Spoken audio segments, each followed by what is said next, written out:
Not everyone who is alone is lonely, and not everybody who's busy is fulfilled. Okay, when it comes to this concept of peace or loneliness, how do we really tell the difference? There's a book that says, the body keeps the score. And it's something that I always say because our bodies are usually telling us so much more than our egos do.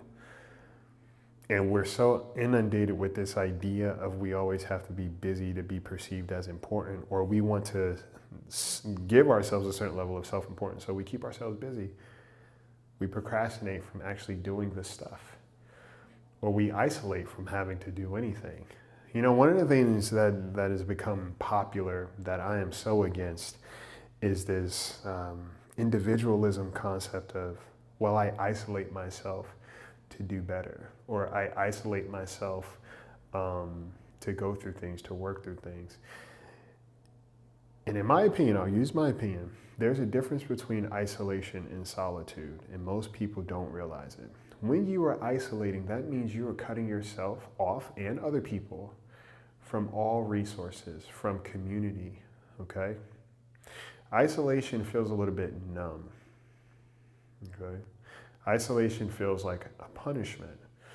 A lot of times you'll hear people say, well, I wasn't myself, so I didn't want to be around anybody. Right? Subconsciously you're saying to that little person, hey, I don't like you right now. And people aren't going to like you in your most honest space, so go in the back room. It's like fix your face. And there are some opportunities to, take a pause, take a moment, regulate, figure out what's going on. But then there are other times when we are doing something very damaging. Okay? When it comes to solitude or even peace, there is regulation there, because when I'm in solitude, I know that, hey, me taking this breather, I'm confident that I still have community and resource to come back to. I know I'm allowed to be here. Actually, I want to be here, but I just need to calibrate real quick so I can step in. Doesn't mean I'm not going to still have these conversations. Doesn't mean I'm not going to be vulnerable.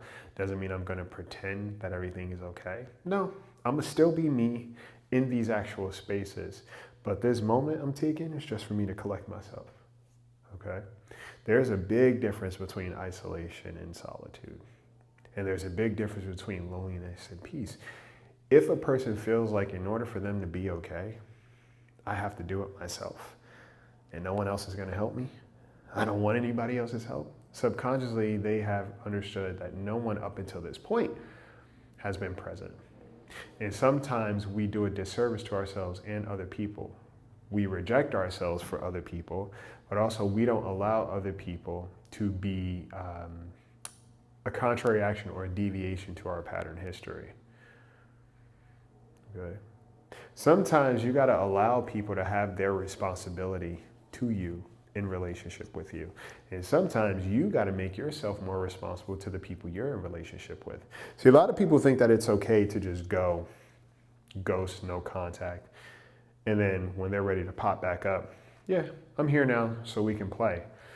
But we fail to realize that other people who are showing up and being present for us, they may have their own things going on. They may have their own things that they are healing from. And sometimes our behavior can be a revisit to history that they have worked out of, right? Everybody says all the time how they want somebody who's compassionate and intentional and consistent with them, until it comes time for us to be that for other people, until it comes time for us to communicate to other people, hey, I'm not ignoring you, I'm just taking a breather. Actually, I feel uncomfortable asking for help sometimes, so I do this thing, but I'm getting better at it, okay? And I want to get better at it. Versus, hey, that's just how I am, deal with it or don't, and if you can't accept that, you're not a good friend or you're not a good this, okay? Everybody wants to be treated well until it comes time for us to be the one that's treating other people better. And just because somebody isn't going through a traumatic moment when we are, doesn't mean they don't have many moments before or after they're in relationship with us, or even during. Okay?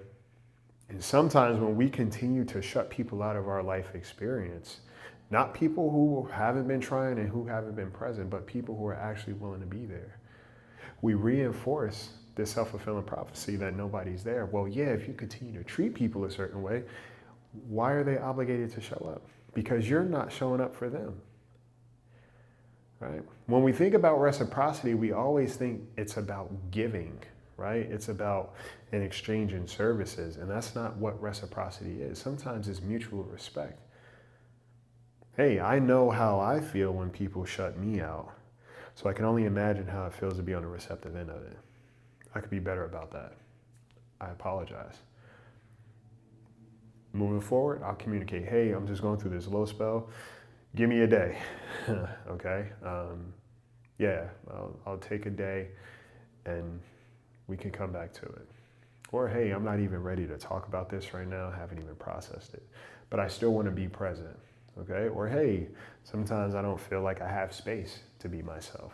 Or historically, that's what's been shown to me. So I have a tendency to do this, but I'm willing to work at it.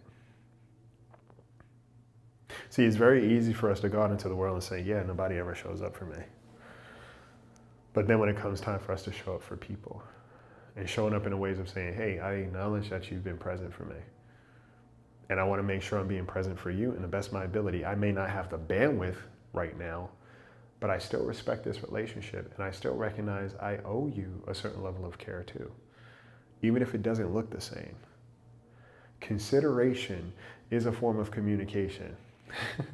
Okay? How we consider other people consistently and continually, not just when it's convenient for us, but how we consider other people outside of our convenience is a form of communication that other people receive. You know?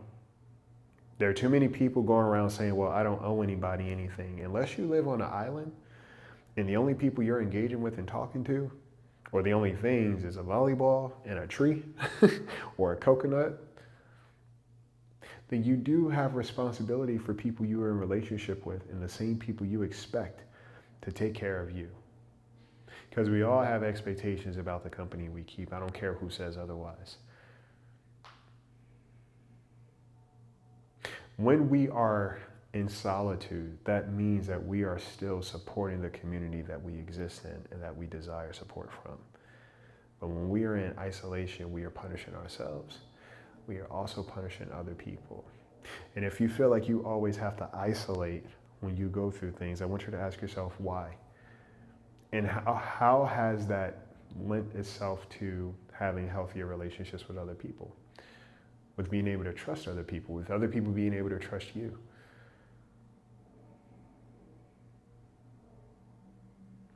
Okay? Don't let other people talk you out of your people.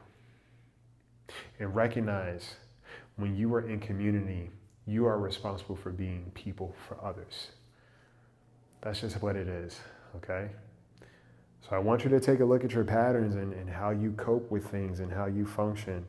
And I want you to ask yourself, what am I willing to change just ever so slightly to show the people in my life who are important to me, who do value me, that I value them too. And even if it's hard, I'm willing to do that hard work and do a contrary action to make sure I show it versus expecting them to just believe it and get it without my participation. Okay? Being at peace is very different than a forced loneliness and a forced punishment. Take care of yourselves. Take care of each other.